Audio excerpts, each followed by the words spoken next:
So maybe we can start with Phil.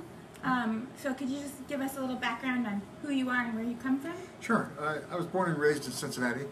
At the age of 14, I was on my way to school one morning and found a pornographic magazine.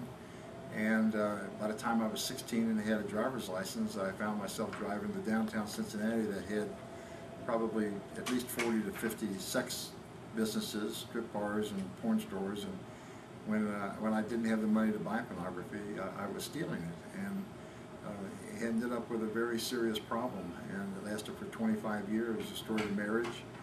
And then finally when I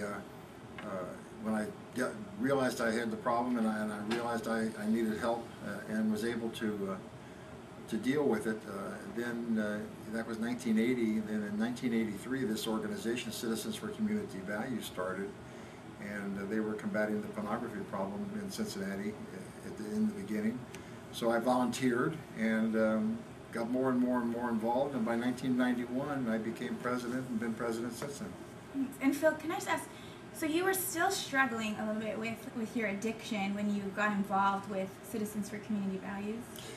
By that time I had gotten rid of the addiction. It took 3 years. In 1980 was when I really realized that I had a problem and I needed to deal with it. And so it did take 3 years though. Mm-hmm. By the time 1983 rolled around and Citizens for Community Values was birthed, Cincinnati was already having tremendous success, and in fact there are no strip bars in Cincinnati now, or Hamilton County, wow, which is it's the largest metropolitan area in the United States that does not have any strip bars.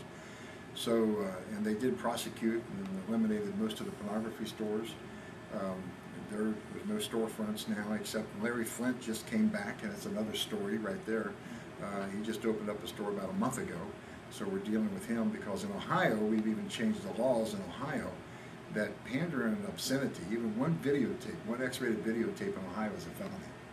So we're trying to bring about prosecution there. We just passed a state law in Ohio in 2007 that we wrote that says all strip bars must close down between midnight and 6 a.m. in the morning, and the dancers are not allowed to touch the patrons, and also all the porn stores are closed down between midnight and 6. So we according to their website, some research that we just did recently, in the last 5 years over 100 strip bars have closed down in the state of Ohio. Oh, wow. This is a little off topic from addiction, but I just have to say that knowing what's happened in Ohio gives me a lot of hope. We're this national organization here trying to fight, and we also, Morality in Media, we are direct a coalition for the war on illegal pornography, and the goal is to get prosecution of illegal hardcore adult pornography. And some days it seems impossible, and we might not make very much leeway, but Ohio is a great example, and so much is happening there because of grassroots support, people like you. Well, we've been there. We started out in Cincinnati combating the problem, and we did have a lot of support, and it really boils down to who do you elect. When they become addicted, it just changes the way you think about women.